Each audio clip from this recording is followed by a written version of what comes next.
Theodore Roosevelt disagreed.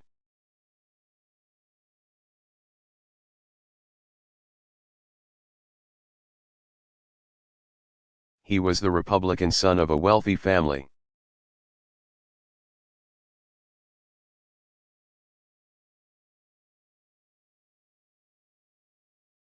He praised what the titans of industry had done to create jobs and grow the economy.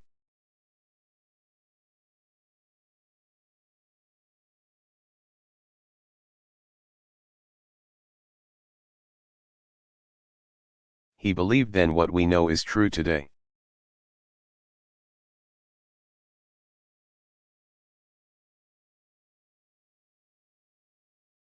That the free market is the greatest force for economic progress in human history.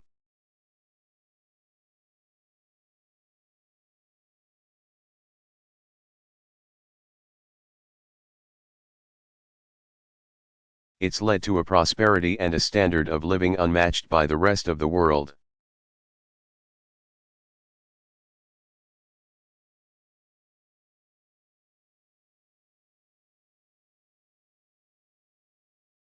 But Roosevelt also knew that the free market has never been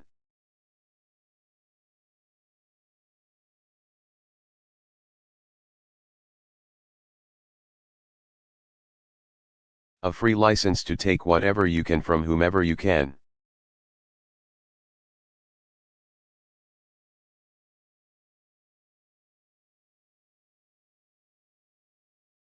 He understood the free market only works when there are rules of the road that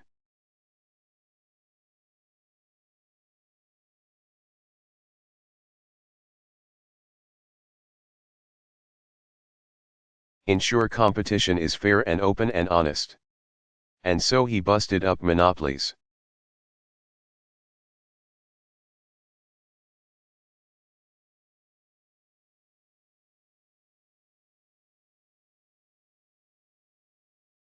Forcing those companies to compete for consumers with better services and better prices.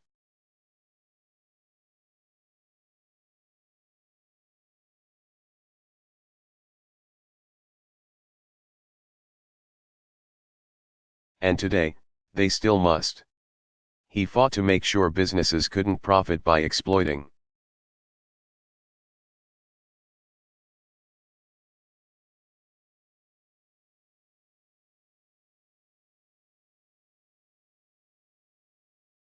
Children or selling food or medicine that wasn't safe. And today, they still can't.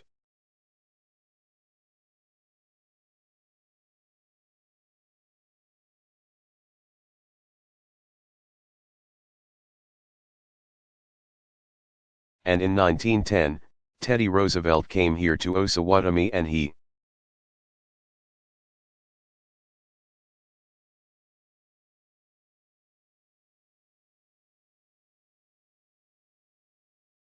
laid out his vision for what he called a new nationalism.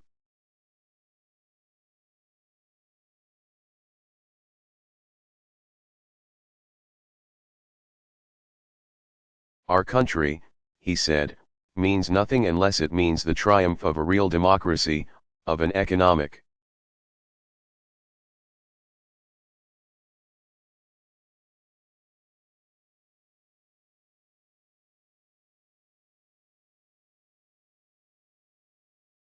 system under which each man shall be guaranteed the opportunity to show the best that there is in him.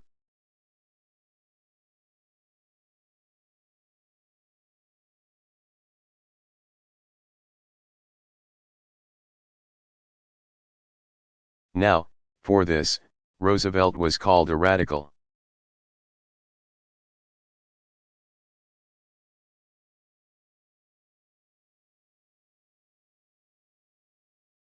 He was called a socialist, even a communist. But today, we are a richer nation and a stronger democracy because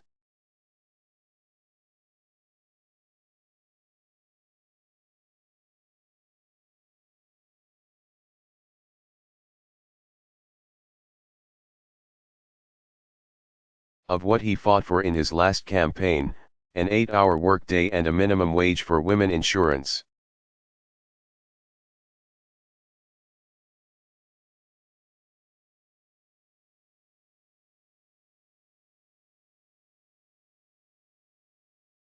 For the unemployed and for the elderly, and those with disabilities, political reform and a progressive income tax.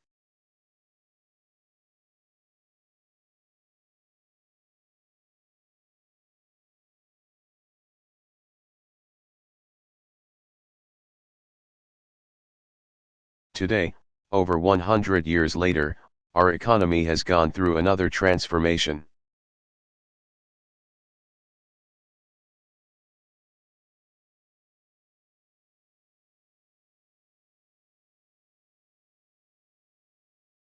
Over the last few decades, huge advances in technology have allowed businesses to do more with less.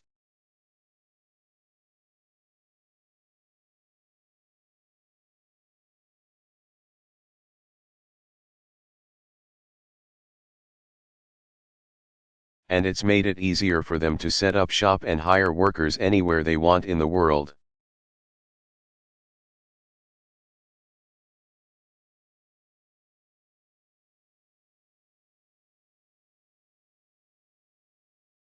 And many of you know firsthand the painful disruptions this has caused for a lot of Americans.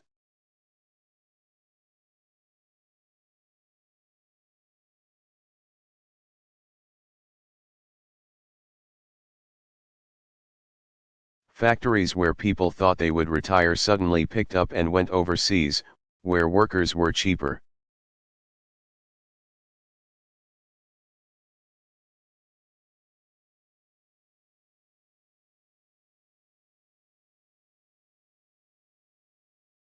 Steel mills that needed 100 or 1,000 employees are now able to do the same work with 100 employees.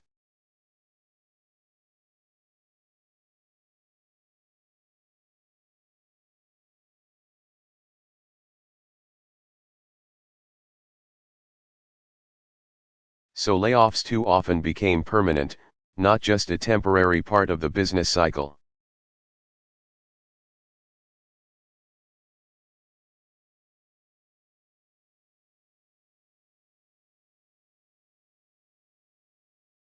And these changes didn't just affect blue-collar workers.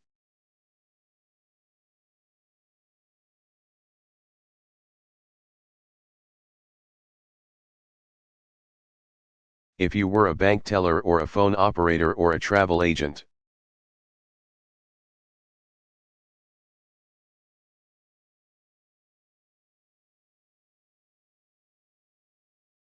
you saw many in your profession replaced by ATMs and the internet.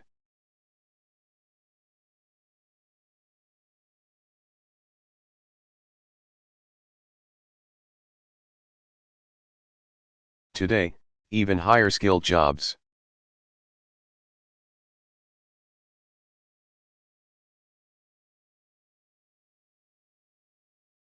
like accountants and middle management, can be outsourced to countries like China or India.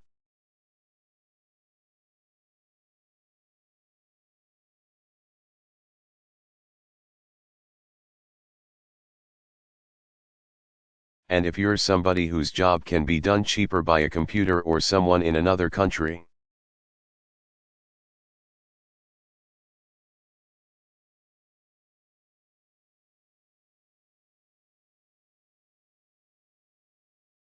you don't have a lot of leverage with your employer when it comes to asking for better wages or better benefits.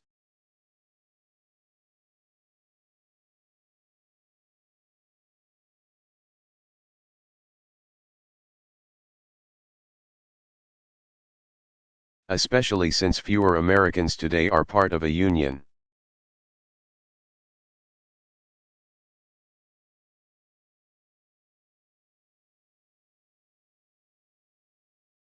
Now, just as there was in Teddy Roosevelt's time, there is a certain crowd in Washington who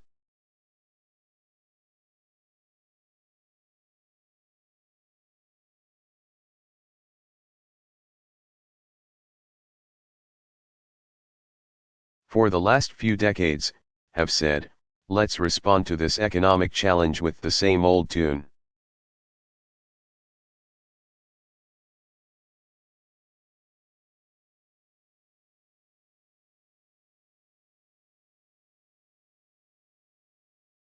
The market will take care of everything, they tell us.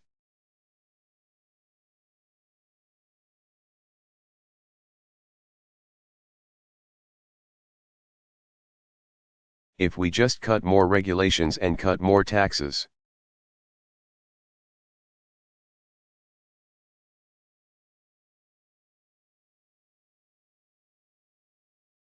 Especially for the wealthy, our economy will grow stronger.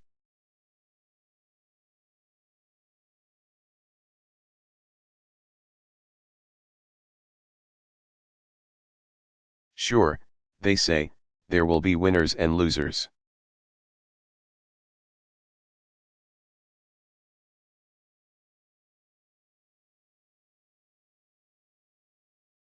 But if the winners do really well, then jobs and prosperity will eventually trickle down to everybody else.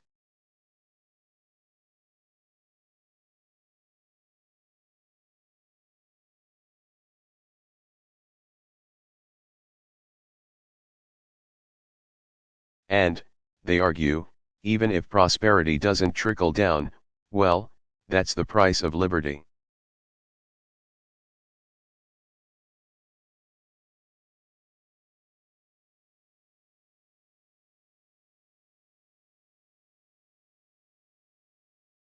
Now, it's a simple theory.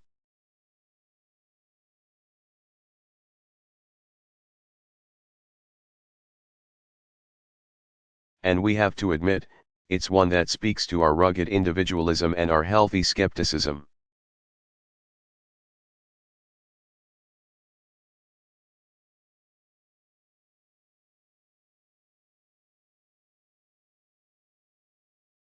Of too much government. That's in America's DNA. And that theory fits well on a bumper sticker.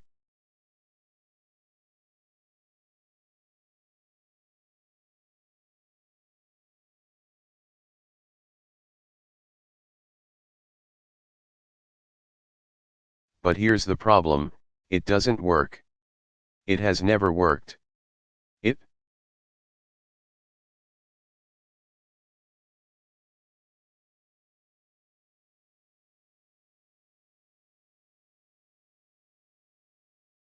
didn't work when it was tried in the decade before the Great Depression.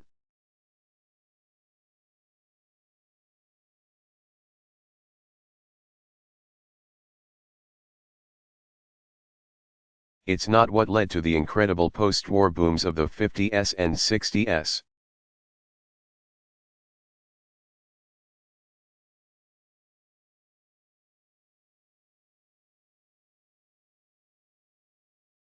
And it didn't work when we tried it during the last decade.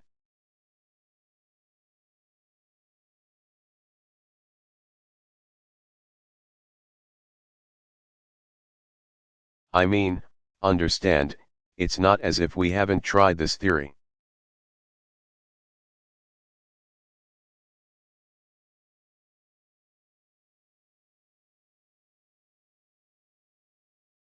Remember in those years, in 2001 and 2003.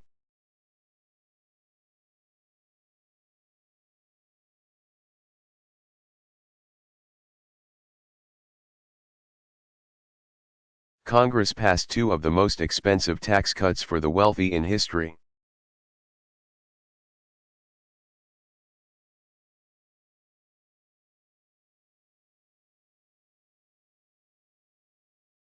And what did it get us? The slowest job growth in half a century.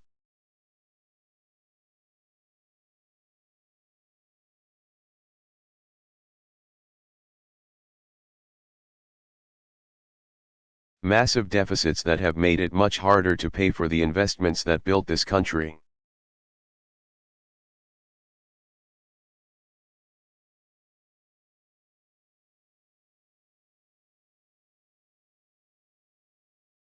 And provided the basic security that helped millions of Americans reach and stay in the middle class.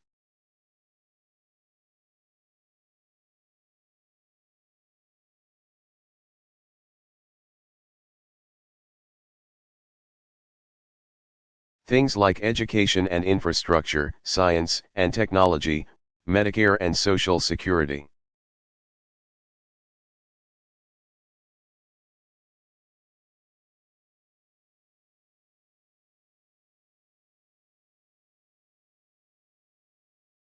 Remember that in those same years, thanks to some of the same folks who are now running Congress,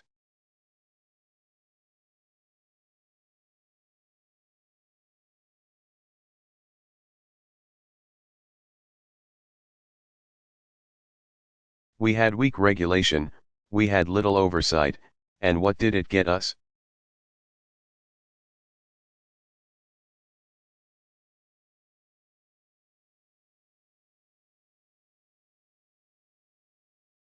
Insurance companies that jacked up people's premiums with impunity and denied care to patients who were sick.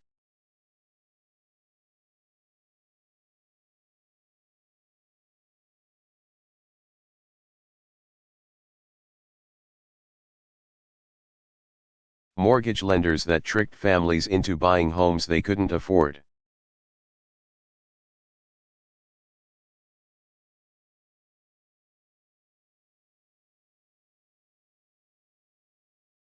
A financial sector where irresponsibility and lack of basic oversight nearly destroyed our entire economy.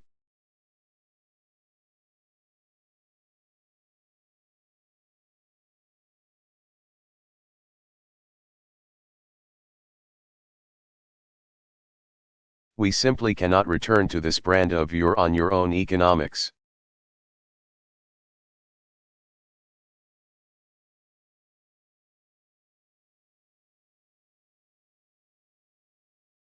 If we're serious about rebuilding the middle class in this country,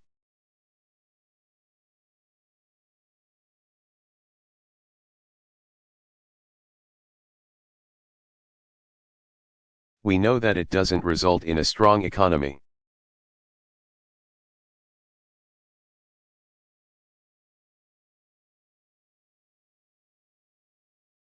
It results in an economy that invests too little in its people and in its future.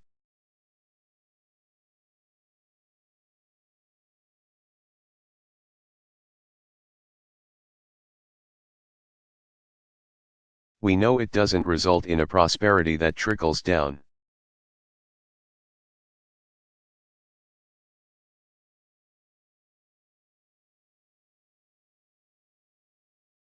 It results in a prosperity that's enjoyed by fewer and fewer of our citizens.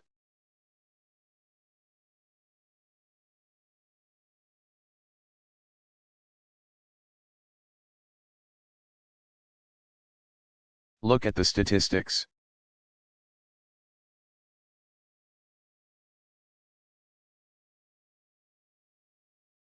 In the last few decades, the average income of the top 1%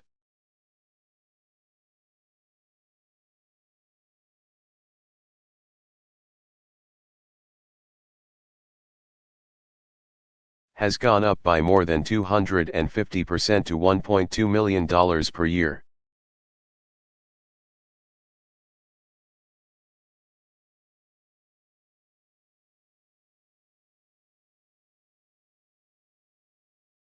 I'm not talking about millionaires, people who have $1 million.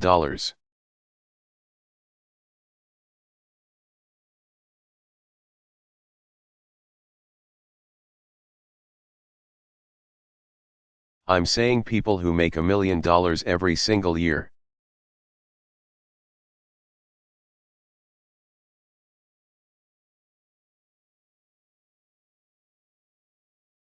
For the top 100th of 1%, the average income is now $27 million per year.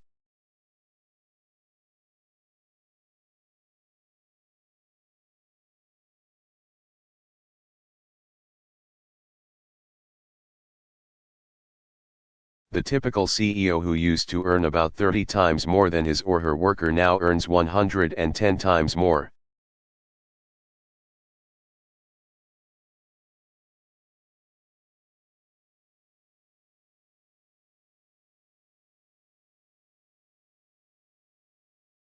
And yet, over the last decade the incomes of most Americans have actually fallen by about 6%.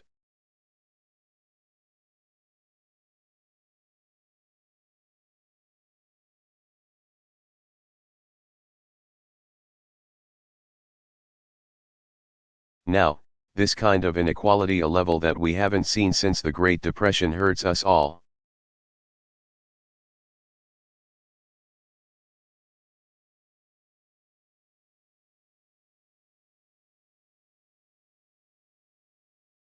When middle-class families can no longer afford to buy the goods and services that businesses are selling.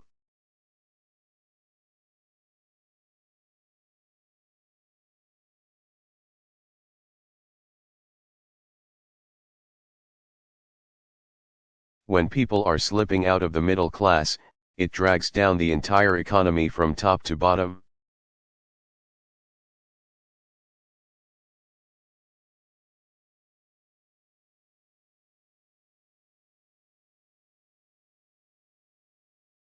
America was built on the idea of broad-based prosperity, of strong consumers all across the country.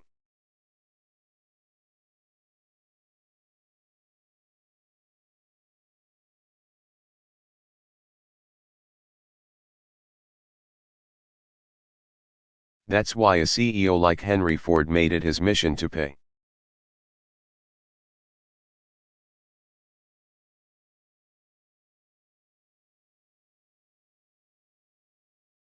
His workers enough so that they could buy the cars he made.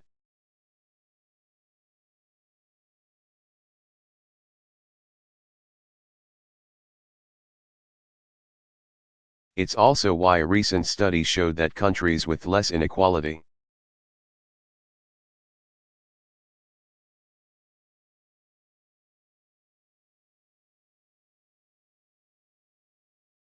tend to have stronger and steadier economic growth over the long run.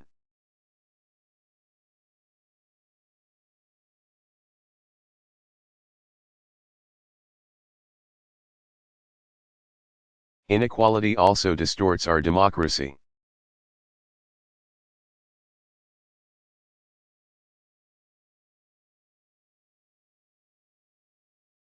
It gives an outsized voice to the few who can afford high-priced lobbyists and unlimited campaign contributions.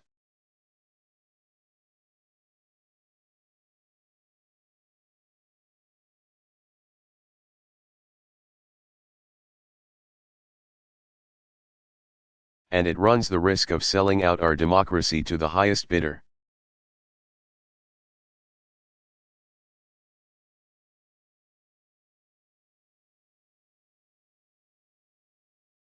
It leaves everyone else rightly suspicious that the system in Washington is rigged against them.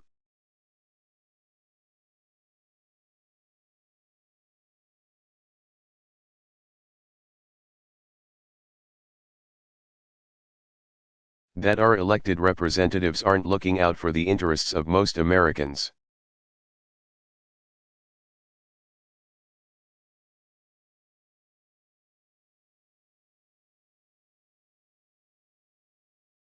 But there's an even more fundamental issue at stake.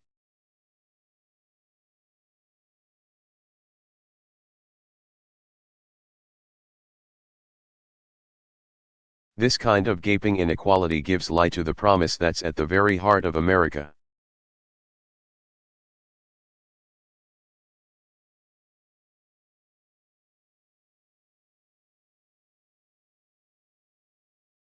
That this is a place where you can make it if you try.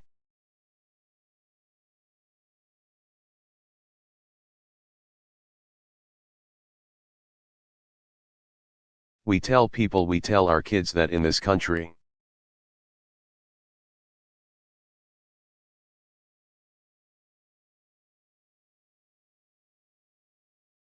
even if you're born with nothing, work hard and you can get into the middle class.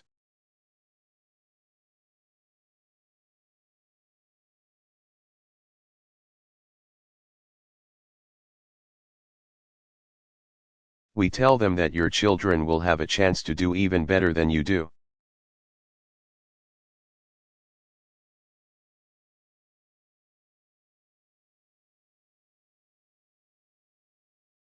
That's why immigrants from around the world historically have flocked to our shores.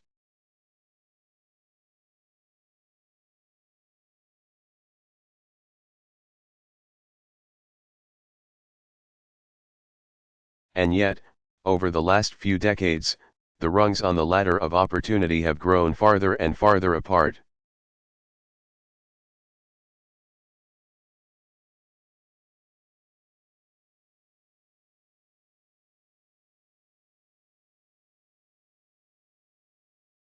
And the middle class has shrunk.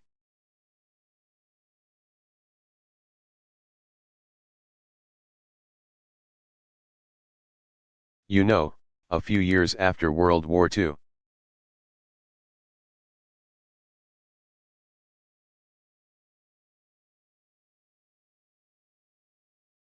A child who was born into poverty had a slightly better than 50-50 chance of becoming middle class as an adult.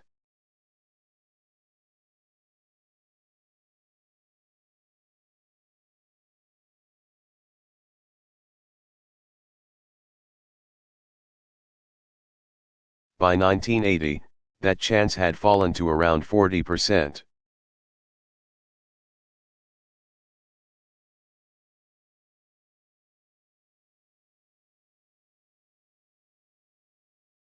And if the trend of rising inequality over the last few decades continues,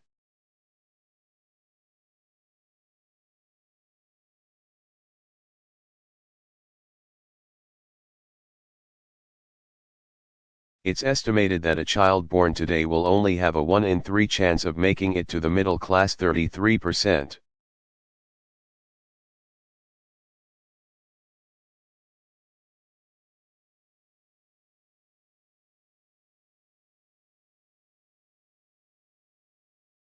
It's heartbreaking enough that there are millions of working families in this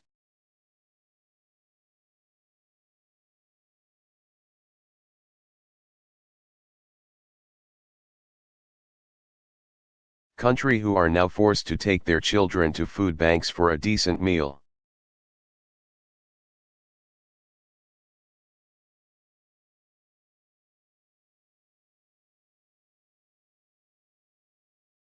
But the idea that those children might not have a chance to climb out of that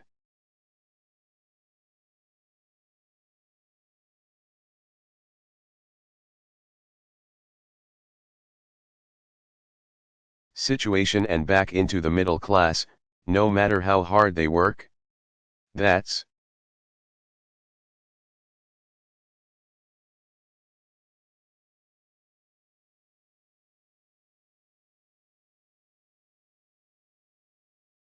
inexcusable. It is wrong. It flies in the face of everything that we stand for.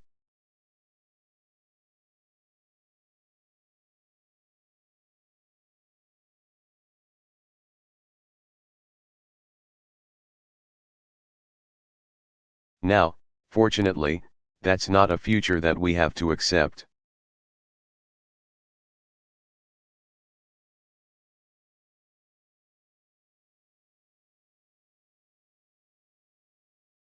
Because there's another view about how we build a strong middle class in this country, a view that's truer to our history.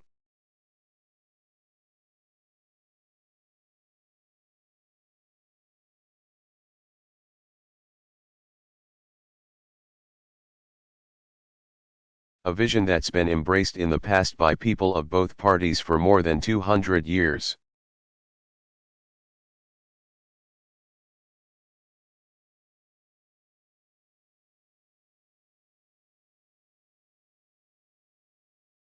It's not a view that we should somehow turn back technology or put up walls around America.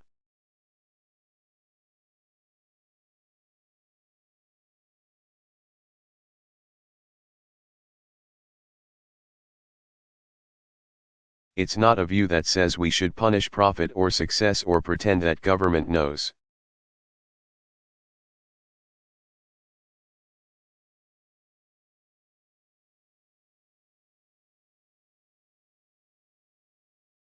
How to fix all of society's problems. It is a view that says in America we are greater together.